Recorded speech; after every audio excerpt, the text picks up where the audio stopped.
पंढरीचा राजा पंढरीचा राजा पंढरीचा राजा पंढरीचा राजा चालू होती. जे निर्गुण आहे ते निर्गुण असणारं सगुण होतं. कशा करता होतं तर धर्म संस्थापनेसाठी होतं. धर्म संस्थापनेसाठी का होतं तर सुख धर्मावरती आधारलेलं आहे. मग त्याचे किती अवतार झाले तर त्याचे अनंत अवतार झाले. त्याचे अनंत अवतार झाले. मग ज्याने आतापर्यंत अनंत अवतार घेतले कच्छ मच्छ वराह नरसिंह वामन परशुराम रामकृष्ण आणि पुढे भविष्यात तो कलंकी होणार आहे. मग ज्याने आतापर्यंत एवढे अवतार घेतले ना, नामदेव महाराज म्हणतात अरे ऐका, ज्याच्याविषयी वारिंगे महाराज बोलत होते ना तोच इथे विटेवरती उभा आहे. आतापर्यंत ज्याने अनेक अवतार घेतलेले आहेत ना तोच इथं प्रत्यक्ष विटेवरती उभा आहे. हा दिसतो ना कमरेवरती हात ठेवलेला, हा तोच आहे.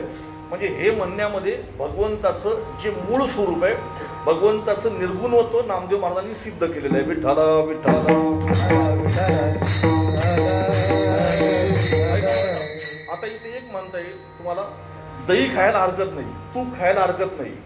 पुन्हा ऐका, दही पण खायला हरकत नाही, तूप खायला हरकत नाही, तुम्ही मावा खा, तुम्ही पेढे खा, पण ते दुधापासून बनले हे मात्र विसरू नका बरं का.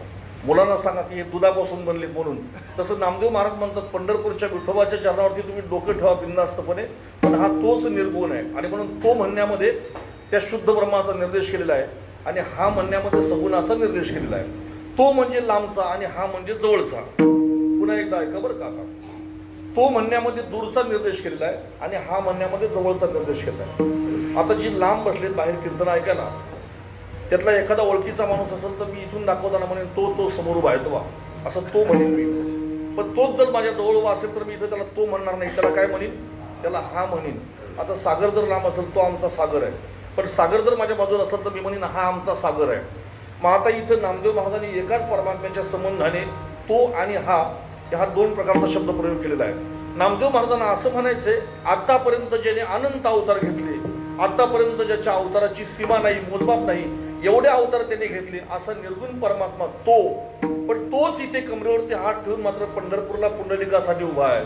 तो हा विठ्ठल बरवा, तो हा विठ्ठल बरवा, तो हा विठ्ठल बरवा, तो हा विठ्ठल बरवा, तो हा माधव बरवा, वाजवा टाळ. तो हा माधव बरवा, तो हा विठ्ठल बरवा, तो हा विठ्ठल बरवा, तो हा माधव बरवा, तो हा माधव बरवा, तो हा विठ्ठल बरवा, तो हा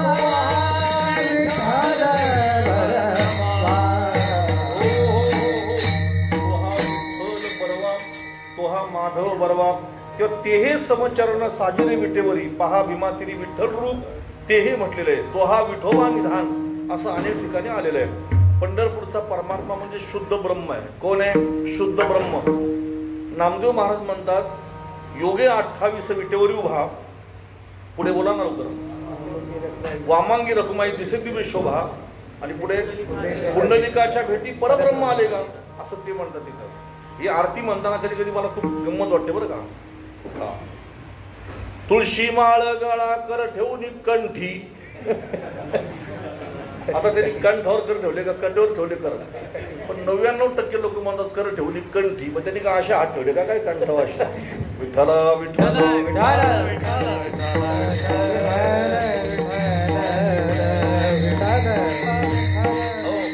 पुंडलिकाच्या भेटी परब्रह्म आले का असं म्हणून ते पंढरपूरचं विठोबा निर्गुण परब्रह्म असं त्यांनी सांगितलेलं आहे. आता अशी कितीतरी प्रमाण सांगता येतील.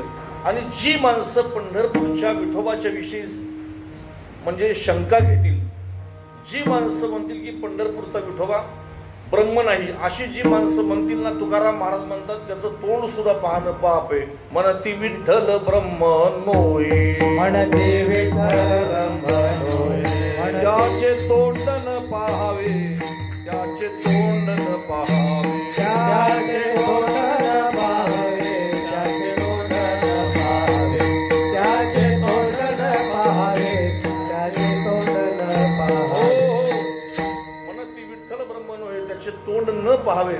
आणि जे माणसं म्हणतील की मूर्ती घडवलेली आहे, मूर्ती बसवलेली आहे, त्याच्या तोंडामध्ये माती पडो.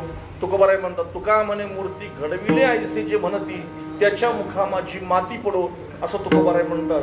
आता ऐका बरं का, आता इथे छोटीशी शंका आहे. महाराज, पण निर्गुण ब्रह्म सगुण होता आणि तो पंढरपूरचा विठोबा आहे, याचा संबंध तुम्ही कसा काय लावालो? तुम्ही याचा संबंध कसा काय लावू शकता? आपण अनेक पद्धतीने त्याचा संबंध लावू शकतो. त्यापैकी तुमच्या माहितीतलं एक उदाहरण सांगतो. आता पहा तुम्ही, भगवान श्रीकृष्ण परमात्म्याचं वर्णन करताना एका ठिकाणी तुकाराम महाराज त्यांच्या बाळक्रीडेच्या अभंगामध्ये म्हणतात, अव्यक्त ते आकार आले, रूपा आले गुणवंत. तुम्ही सर्व ऐकताय ना? अव्यक्त ते आकार आले, रूपा आले गुणवंत. भगवान श्रीकृष्ण म्हणजे परिपूर्णतम आहे. विठ्ठल विठ्ठल विठाल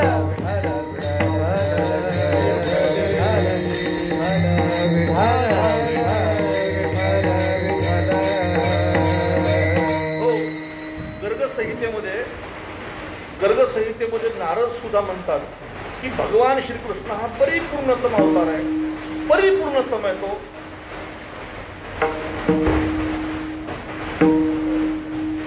विठ्ठल विठ्ठल विठाल विठाल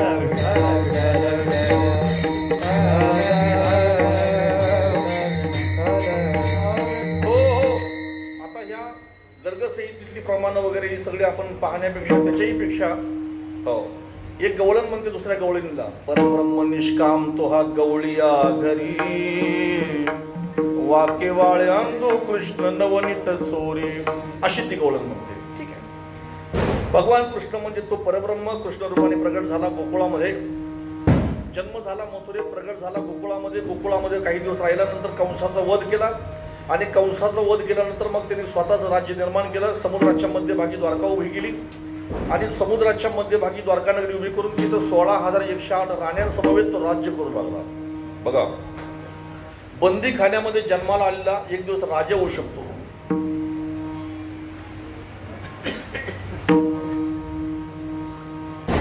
बंदी खान्यामध्ये जन्माला आलेला राजा होऊ शकतो, तर चहा विकणारा पंतप्रधान होऊ शकत नाही का? ज्याचा जन्म बंदी खाण्यात झाला तो द्वारकेचा राजा झाला, श्री भगवंत. हो, आणि तो द्वारकेचा राजा झाला, पण तरी सुद्धा मात्र तुम्हाला सांगतो त्याचं सगळं चित्त आहे ना, तो श्रीमंत होता, ऐश्वर्यवंत होता, ज्ञानी होता, त्याला कशाचीच कमतरता नव्हती. पण त्याचं द्वारकेमध्ये मन रमत नव्हतं. द्वारकेत त्याचं मन रमत नव्हतं. त्याचं सगळं चित्त यायचं गोकुळाकडे. कारण गोकुळामध्ये त्यांनी लहानपणी ज्या काही लीला केल्या होत्या, तिथल्या सौंदर्याशी खेळला होता, तिथल्या गवळणींच्या बरोबर त्याने काही लीला केल्या होत्या. आणि विशेष म्हणजे त्याचं प्रेम होतं राधेवर. राधेवर त्याचं विशेष प्रेम होतं. राधेवर त्याचं विशेष प्रेम असल्यामुळे आता प्रेमाचा प्रकार कोणता हे लोक बघत नाही ना, फक्त प्रेम एवढं बोलतात लोक, म्हणजे विषय संपला. पण प्रेमातला प्रकार बघत नाही. आता कीर्तनच सांगायला हरकत नाही हो, मागे विठोबा आहे, समोर विठोबासारखी माणसं आहेत. एखाद्या माणसाच्या गाडीवरती त्याची सखी बहीण जरी बसली असेल तरी माणसं त्याचा संबंध कोणत्या दृष्टिकोनातून लावतील हे सांगता येत नाही. विठ्ठल विठ्ठल विठाल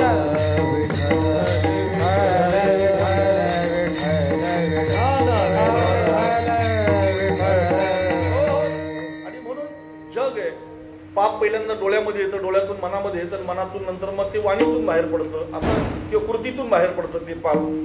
विषय आपला असा आहे की राधेची आणि भगवान कृष्णाच्या प्रेमाची चर्चा सर्वत्र चालू झाली. आणि चुकीचं बोलणाऱ्या माणसांना धर्म कुठलाच नसतो. पण चुकीचं बोलणं हा त्यांचा धर्म आहे, चांगलं बोलणं हा त्यांचा धर्म नाही. सगळीकडे भगवान कृष्ण राधेची चर्चा. तशी राधा कृष्णापेक्षा वयाने मोठी होती. आज जर तुम्ही वृंदावनामध्ये कधी गेलात ना, तर वृंदावनामध्ये तिथं भगवान कृष्णापेक्षा जास्त राधेचे भक्त तुम्हाला पाहायला मिळतील. एखाद्या माणसाला नमस्कार करायचा झाला तर ते कृष्ण कृष्ण म्हणत नाही, राम राम म्हणत नाही, काय म्हणतात ते? राधे राधे म्हणतात ते. बरं राधे राधे का म्हणतात तर त्यांना विचारा तुम्ही. ते म्हणतात राधा तुम्ही वेगळी मानता पण आम्ही वेगळीच मानत नाही. अखंड वाहणारा श्रीकृष्ण प्रेमाचा प्रवाह धारा. धारा शब्द उलटा करा म्हणजे राधा शब्द तयार होतो. कृष्ण आणि राधा काही वेगळी नाही, कृष्णाचीच ती प्रतिमा आहे राधा म्हणजे. तिच्या ठिकाणी वासना बिलकुल नव्हती. भगवंतापेक्षा ती वयाने मोठी होती. आनया नावाच्या गवळ्याची पत्नी होती. ते भगवंताचं तिच्यावरती विशेष प्रेम होतं. हो, तिच्याविषयी लोक चर्चा करीत होते. एक दिवशी भगवंत राधेला म्हटले, राधे रोज लोक चर्चा करतात, जेवायला बसली तरी आपली चर्चा, बाजारात गेली तरी आपली चर्चा, दिंडीत गेली तरी आपली चर्चा, कुठं जातील तिथं आपली चर्चा. ही चर्चा आता बंद झाली पाहिजे राधे. राधा म्हटली मग तुम्हीच त्याच्यावरती काहीतरी मार्ग काढा. भगवंत म्हटले मग आपण त्याच्यावरती आता मार्ग काढू. मग काय मार्ग काढला भगवंताने? आता ऐका. भगवंत म्हटले मी आता द्वारकेचा राजा आहेस, राजा आहे सध्या मी. आता तू काय करायचं माहितीये का? उद्या यायचं आमच्या दरबारामध्ये. दरबारामध्ये आलीस ना का मग तिथं सर्व असे माझे मंत्री बसलेले असतील, माझ्या अष्टनायिका माझ्या मागे आरती घेऊन उभ्या असतील, माझी स्तुती करणारे काही बंदीजन माझ्या समोर उभे असतील, माझे गुणानुवाद गाणारे काही हरिदास माझ्या समोर असतील. आणि तू त्या भर दरबारामध्ये तिथे यायचं. दरबारामध्ये तिथं आलीस की नाही राधे का? आता तुला सांगतो काय करायचं माहितीये. तू तिथं आलीस की सगळी माणसं तुझ्याकडे बघतील पण तू कुणाकडेच बघायचं नाही. राधा म्हटली मग पुढे काय करू सांगा ना. तू कुणाकडे बघायचं नाही, तू सरळ यायचं, सिंहासनाकडे यायचं. आणि सिंहासनाकडे आलीस की नाही मग सरळ त्या पायऱ्या चढून वरती यायचं आणि मी तिथं सिंहासनावरती बसलो असेल. राधा म्हटली मग पुढे काय करू सांगा. पुढे काय करू म्हणजे यायचं सरळ आणि माझ्या डाव्या मांडीवरती बसायचं. बापरे, तुमच्या डाव्या मांडीवरती मी बसू आणि मग तुमच्या अष्टनायिका लोक काय बोलतील, लोक काय बोलतील त्याचा विचार करशील ना तर काहीच होऊ शकत नाही. आणि म्हणून तुला सांगतो ते फक्त लक्षात ठेव, जे होईल ते मी पाहीन असं म्हणून भगवंत म्हटले. खरोखर राधेने हिंमत केली. दुसऱ्या दिवशी दरबारामध्ये आली आणि मग दरबारामध्ये आल्यानंतर आता जिच्याविषयी आपण रोज चर्चा करतो तीच व्यक्ती आपल्या डोळ्यासमोर आली तर कसं वाटतं मान झाला. लोकांची कुजबूज चालू झाली. प्रत्येक जण एकमेकाच्या कानामध्ये काहीतरी सांगायला लागला. डोळे लोकांचे ताट झाले. पण राधा मात्र कुणाकडे बघत नव्हती. आली, भगवंताच्या दिशेने चालू लागली. झपाझप पावलं टाकत चालली पुढे. सिंहासनाच्या जवळ आली, पायऱ्या चढून वर चढली आणि मग तिने कुणाकडेच न पाहता सरळ भगवंताच्या डाव्या मांडीवरती बसली. डाव्या मांडीवरती बसल्याबरोबर जे भगवंताचं वर्णन करीत होते ना त्यांची वाचा तिथंच अडकळली. दातखिळीच त्यांची बसली. आता वर्णन तरी काय करावं. ज्याचं वर्णन करतो त्याच्या डाव्या मांडीवरती परस्त्री बसली. आता काय त्याचं वर्णन करावं. त्यांची दातखिळी तिथंच बसली. सर्वांच्या माना झुकल्या गेल्या आणि भगवंताच्या ज्या अष्टनायिका होत्या रुक्मिणी, सत्यभामा, कालिंदी, लक्ष्मणा यांनी सुद्धा खाली माना घातल्या. त्यांना तो प्रकार पावला नाही आणि त्या सरळ निघून गेल्या आपल्या आपल्या अंतर्ग्रहामध्ये. सगळ्या जणी गेल्या पण मात्र रुक्मिणी मात्र तिथं थांबली नाही. रुक्मिणीने असा विचार केला याच्यावरती मनापासून प्रेम केलं, नुसतं प्रेम नाही केलं तर याच्यासाठी मी बाप सोडला, याच्यासाठी मी माझ्या भावाचा अपमान केला, मी जगाची पर्वा नाही केली, मी महाराष्ट्रातली हा युपीचा भैया.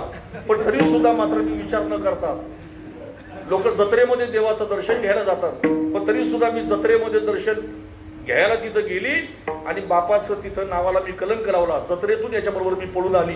काय बोलावं याला. आणि याच्या मांडीवरती राधा बसते ते मला नाही सहन होणार म्हटली. निघाली तिथून, सरळ निघाली.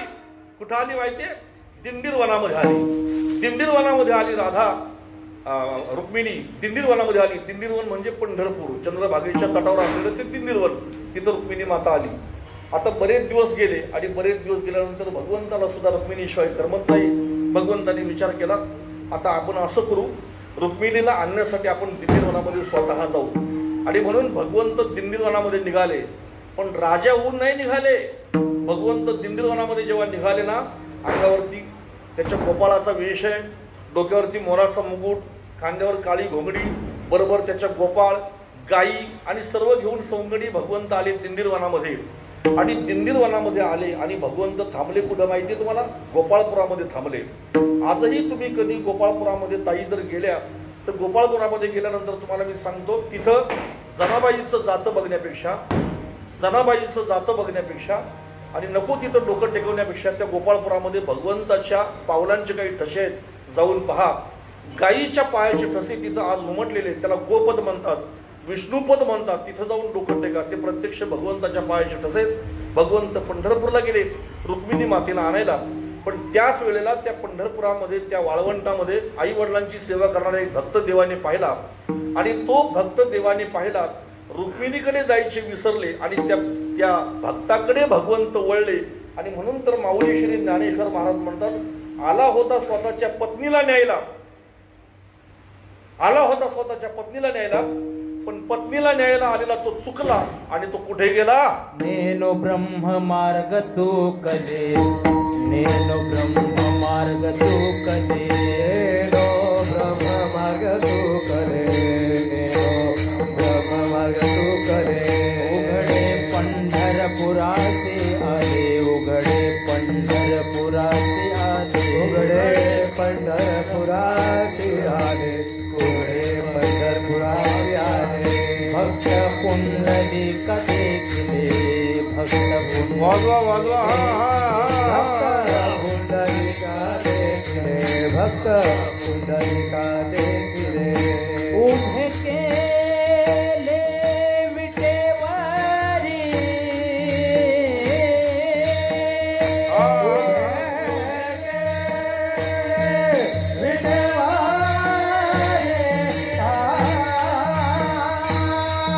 उभे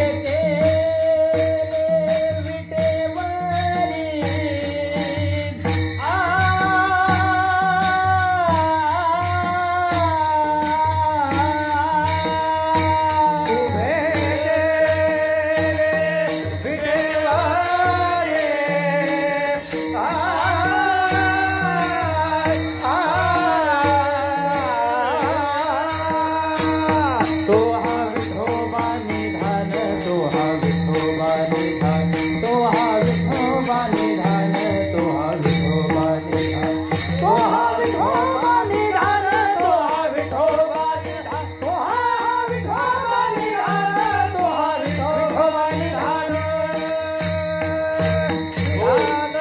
आता तुम्हाला कळलं, निर्गुण ब्रह्म सगुण झालं कृष्ण रूपाने, पण तोच कृष्ण पंढरपूरला आला रुक्मिणी मातेला न्यायला, आणि तोच परमात्मा पुंडलिकाकडे वळला. मग आता कृष्ण होता परब्रह्म, तोच पंढरपूरला आला पुंडलिकासाठी, तोच विटेवरती उभा राहिला. म्हणजे पंढरपूरचा विठोबा कोण आहे? प्रत्यक्ष परब्रह्मच आहे. आणि म्हणून नामदेव महाराज त्याच अनुषंगाने म्हणतात की नेनो अवताराच्या राशी तो हा उभा विटेवरी. आणि इथे मात्र तो कमरेवरती हात ठेवून उभा आहे. कोण? ज्याच्या हातामध्ये मागे शंख होता, चक्र होता, पद्म होता आणि गदा होते, तो इथे कमरेवर हात ठेवून उभा आहे. शंख चक्र गदा पद्म सहित करी, ज्याच्या हातामध्ये तुम्ही मागे शंख पाहिला असेल, चक्र पाहिला असेल, गदा पाहिला असेल आणि कमळ पाहिलं असेल ज्याच्या हातामध्ये, तो इथं प्रत्यक्ष उभा आहे. अशाच प्रकारचा एक अभंग तुम्हाला पाहायला मिळेल. आपल्या संत परंपरेमध्ये महाराष्ट्रामध्ये एक संत होऊन गेले, रामदास स्वामी नावाचे संत. असं आहे. रामदास स्वामींचं वाङ्मय सुद्धा मोठं चिंतनीय वाङ्मय आहे.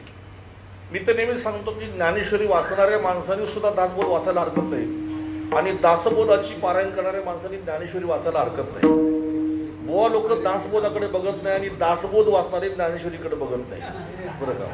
ते दासबोधाचा महिमा सांगतात, हे ज्ञानेश्वरीचा महिमा सांगतात. दोघांनी पण दोन्ही ग्रंथ वाचा, दोन्हीचा पण महिमा सांगा ना. आपापल्या संतांचा आपल्याला स्वाभिमान असला पाहिजे. म्हणून समर्थ रामदासांचा जीवनातला एक प्रसंग, रामदास स्वामी पंढरपूरला गेले आणि पंढरपूरला गेल्यानंतर विठोबाच्या चरणावर त्यांनी दर्शन असं डोकं ठेवलं. डोकं ठेवून त्याला डोळे भरून त्यांनी पाहिला, आणि डोळे भरून पाहिल्याबरोबर ज्या रामाचे ते उपासक होते त्या राम रूपामध्ये त्यांना पंढरपूरचा विठोबा दिसू लागला. तुम्हाला येथे उभा का विठ्ठल विठ्ठल थोडं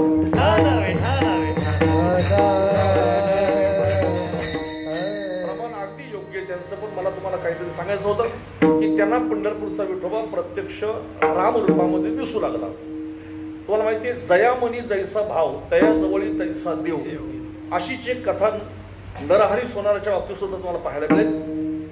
नरहरी सोनाराने भगवंताच्या कमरेचा माप घ्यायला जेव्हा गेले, डोळ्याला पट्टी बांधून ना, तेव्हा पंढरपूरचा विठोबा त्यांना प्रत्यक्ष शिवलिंगाच्या रूपामध्ये दिसू लागला.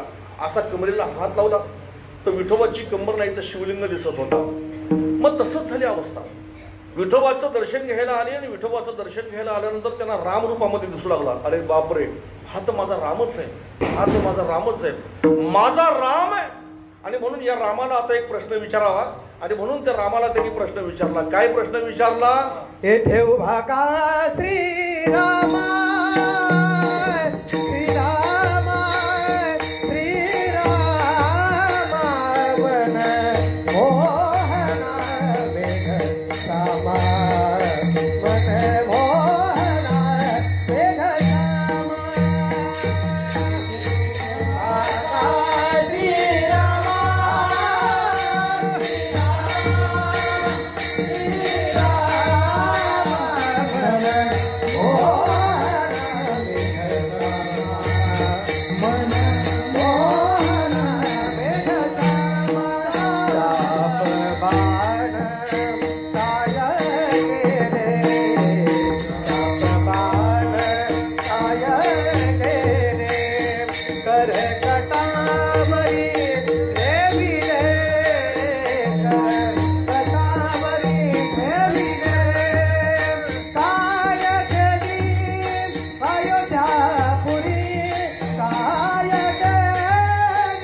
तळ येथे मिळविले गोपाळ.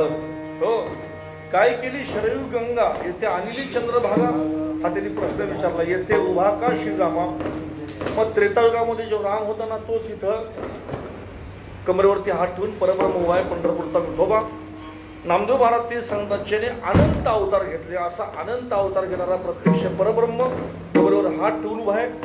ज्याच्या हातामध्ये शंख चक्र गदा पद्म होते, त्याचे दोन्ही हात आता कमरेवरती तुम्हाला पाहायला मिळतात. हो, तो चतुर्भुज होता, त्याच्या दोन भुजा तुम्हाला पाहायला मिळतील. चतुर्भुज होता, इथं त्याच्या दोनच भुजा तुम्हाला पाहायला मिळतील. आता शंख चक्र गद्याचा विषय आला म्हणून सांगतो.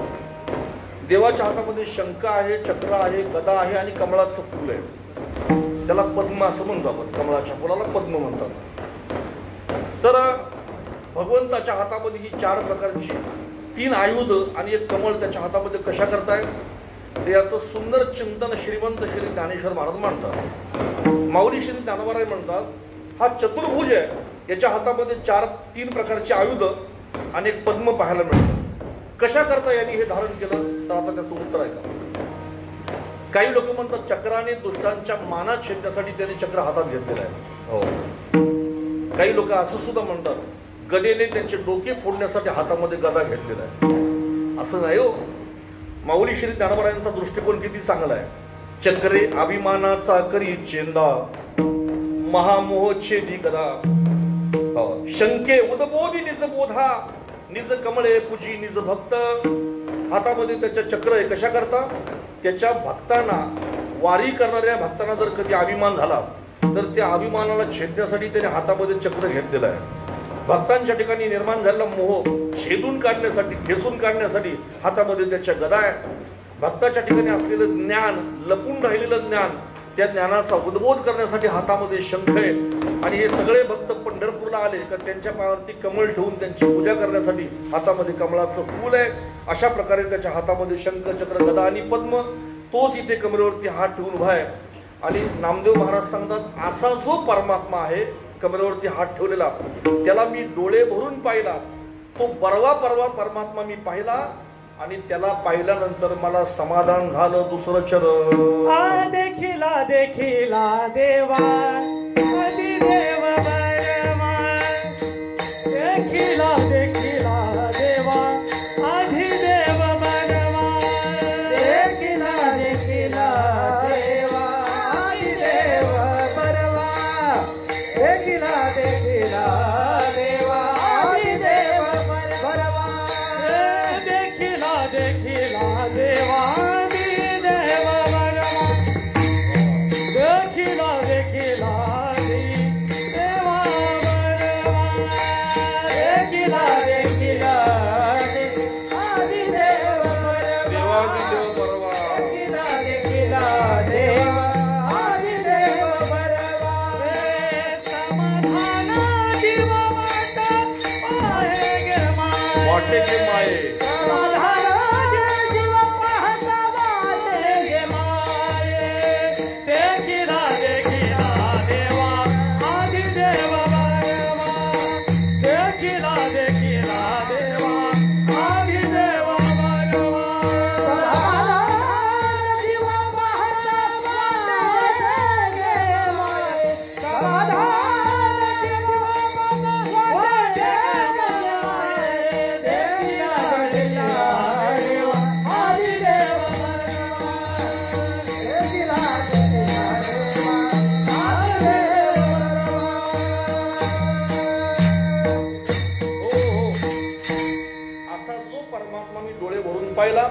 पण परमात्मा डोळे भरून पाहिला असं म्हणत असताना नामदेव महाराज म्हणतात, देखिला देखिला देवा आदी देव बरवा.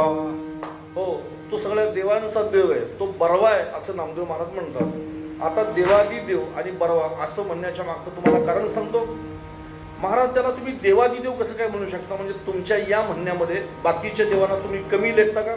ते म्हटले, मी कमी लेखित नाही, उलट जगातले जेवढे देव आहेत ना, हे सगळे देव म्हणजे याचाच विस्तार आहे. आणि म्हणून बाकीचे सर्व देव याला भासतात. याचं प्रमाण निळोबार आहे, त्यांच्या एका गवळणीमध्ये देतात. इंद्र चंद्र महेंद्र या तेच पूजिती, श्रुती शास्त्रे तेही यातेच स्थविती महासिद्ध मुनी ध्याने आराधती निळामने आईसा जोडला सांगती हो. तुम्हाला माहितीये सूर्य त्याच्याच प्रकाशाने तेजमान आहे, चंद्र त्याच्याच प्रकाशाने खऱ्या अर्थाने प्रकाशमान आहे. असा असलेला स्वयंप्रकाशित स्वयंब्रह्म तो सगळ्या देवांचा देव आहे. आणि पुढे म्हणतात बरवा. आता बरवा म्हणजे चांगला, पण कशाने चांगला कशाने बरवा? तर नामदेव महाराज म्हणतात सांगू, काही माणसं दिसायला बरवी आहेत पण गुणाने बरवी नसतात. काही माणसं गुणाने बरवी पण दिसायला बरवी नसतात. पण हा सगळ्या बाबतीमध्ये बरवा आहे. तुम्ही जे जे लावाल ना विशेषण, त्या प्रत्येक विशेषणामध्ये हा साजून दिसतो बरं का. याच्या ठिकाणी सगळे गुण संभवतात, याच्या ठिकाणी सगळ्या कला संभवतात, याच्या ठिकाणी ज्ञान संभवतं. जे जे तुम्ही याला लावाल ते सगळे याच्या ठिकाणी संभवतात. हा बरवा आहे.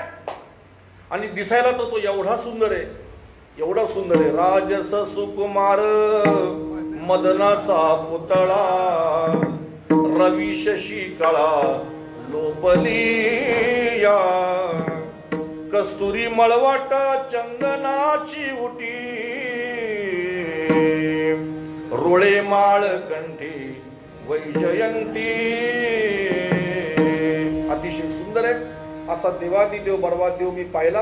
आणि समाधान जीवा पाहता वाटे गे माये, याचं फक्त आपण 2 मिनिटांमध्ये चिंतन करू. समाधान जीवा पाहता वाटे गे माये. हळू आजो पेटी. समाधान जीवा पाहता वाटे गे माये. नामदेव महाराज म्हणतात त्याला पाहिला आणि मला समाधान झालं. मला तुम्ही आता एक सांगा सर्वांनी, खरंच सांगा, जगामध्ये भगवंताला सोडून अशी वस्तू तरी दाखवा का ती वस्तू आपल्याला मिळाली आणि आपल्याला पूर्ण समाधान मिळालंय म्हणून. चला दाखवा. जगामध्ये असा पदार्थ दाखवा, अशी वस्तू दाखवा, अशी व्यक्ती दाखवा, असं मला काहीतरी दाखवा की जी वस्तू आपल्याला मिळाली आणि आपल्याला पूर्ण समाधान मिळालं. असं जगामध्ये काय हो? तुम्हाला सांगतो, एक भगवंताला सोडलं तर जगामध्ये असं काहीच नाही की जे तुम्हाला मिळालं आणि तुम्हाला पूर्ण सुख मिळालं. कितीही मिळालं तरी आतृप्तता राहते, त्याला संसारातले पदार्थ म्हणतात. आणि एकदा जो मिळाला त्याला पाहिला का काही पाहणं शिल्लक राहत नाही, त्याला परमात्मा असं म्हणतात. विठ्ठल विठ्ठल.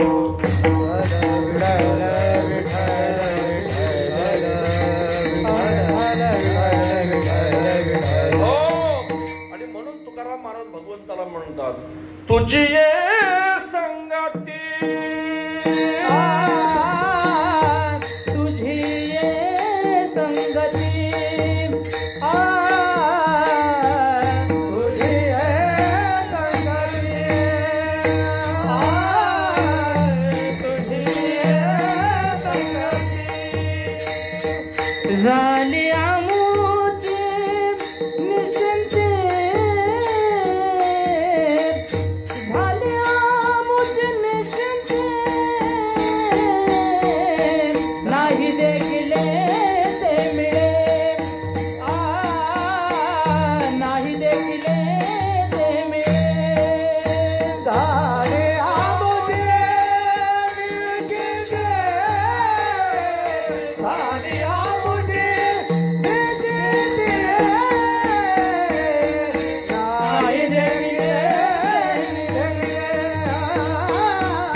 नदी कुठे गेली म्हणजे नदी पूर्ण होऊ शकते असं समजा आपण. चला एखादी नदी तिकडनं वाहत वाहत आली आणि ती आपल्या गावातल्या नाल्याला मिळाली, आपण झाली ती नदी पूर्ण होईल पूर्ण.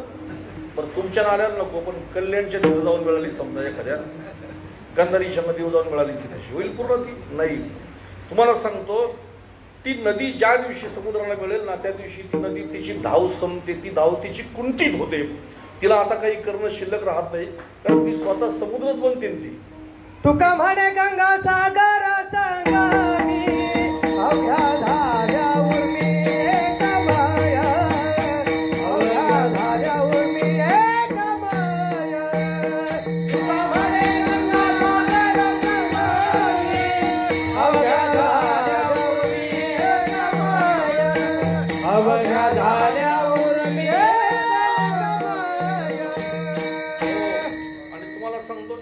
इंद्रियांना इच्छित वस्तू मिळाली कम्मक मात्र इंद्रियांची धाव कुंठित होते. आता या ठिकाणी नामदेव महाराज म्हणतात आम्ही आमच्या इंद्रियांचा विषय प्रत्यक्ष परब्रह्मच केलेला आहे. आता मी आता जे बोललो त्याच्यामध्ये दोष समवण्याची शक्यता आहे. इंद्रियांना ज्याची इच्छा इंद्रिय करतात ते मिळालं का इंद्रियांना सुख होतं. उदाहरणार्थ एखाद्या माणसाला टीव्ही पाहण्याचा शौक असतो, टीव्ही पाहण्याचा, त्याला जर टीव्ही पाहायला मिळाला का त्याला बरं वाटतं. एखाद्या माणसाला तंबाखू खाल्ल्याशिवाय बरं वाटत नाही, तंबाखू खाल्ला का त्याला बरं वाटतं. एखाद्या माणसाला गाणं ऐकल्याशिवाय बरं वाटत नाही, त्याने गाणं ऐकलं का त्याला बरं वाटतं. नामदेव महाराज म्हणतात आम्ही आमच्या इंद्रियांना तशी सवयच लावून ठेवली की बा परमात्म्याच्या स्वरूपाकडे जा म्हणून. मग आमची इंद्रिय ज्यावेळेला परमात्म्याकडे जातात ना त्यावेळेला मात्र ते पूर्ण समाधानी होतात. म्हणून समाधान जीवा पाहता वाटे गे माये. आता इथं नामदेव महाराज एक महत्वाचा विषय सांगतात का असा जो पूर्ण ब्रह्म विटेवरती सगुण साकार झालेला मी डोळ्याने पाहिला, मला समाधान वाटलं. त्याचं रूप अतिशय सुंदर आहे. तेज पुंजाळले त्याच्या ठिकाणी तेज पुंज अशी असलेली त्याची मूर्ती आहे. मी त्याच्या पायावरती डोकं ठेवून त्याला एकच विनंती करीन की तू जन्मोजन्मामध्ये असंच दर्शन आम्हाला दे. अभंगाच्या शेवटच्या चरणामध्ये सगुण चतुर्भुज रूपडे तेज पुंजाळले. सगुण चतुर्भुज तेज पुंजाळले. सगुण चतुर्भुज तेज पुंजाळले.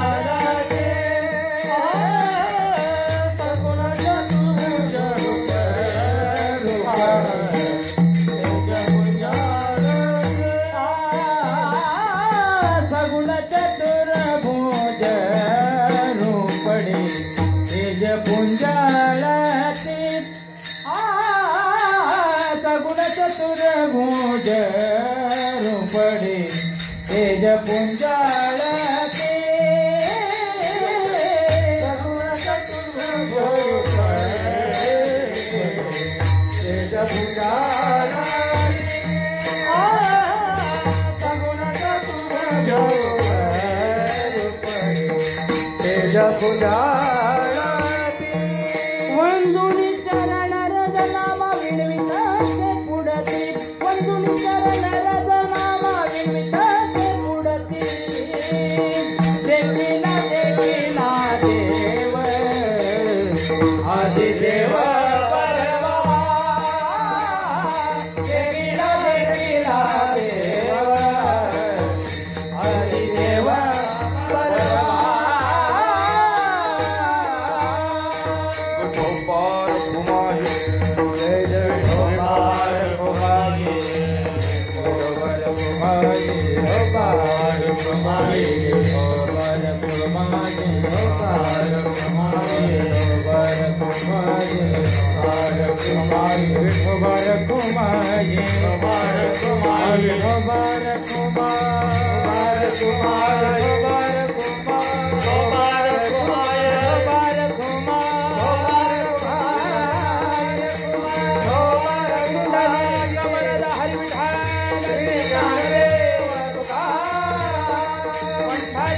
भगवान की जय. गोपाल कुमारी. गोपाल कुमारी. गोपाल कुमारी. गोपाल कुमारी.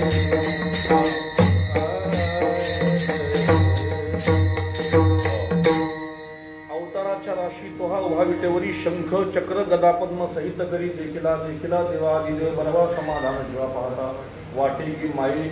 शेवटच्या चरणामध्ये नामदेव महाराज म्हणतात जो सगुण आहे चतुर्भुज आहे ज्याचं रूपडं अतिशय तेजपुंज आहे असा परमात्मा मी डोळे भरून पाहिला आणि त्याच्या चरणावरती मी मस्तक ठेवलं. आता इथं शब्द प्रयोग केला पुढती. वंदित असे पुढती असं ते म्हटले. आता पुढती शब्दाने ही गोष्ट सिद्ध झाली की नामदेव महाराज म्हणतात याच्या मागे याचे जेवढे अवतार झाले होते ना तिथेही मी होतो आणि तिथेही मी याच्या चरणाची सेवा केली होती. तिथे सुद्धा याच्या चरणाची सेवा केली आणि इथं आता पुन्हा याच्या चरणावर मी आलो. वंदित से पुढती.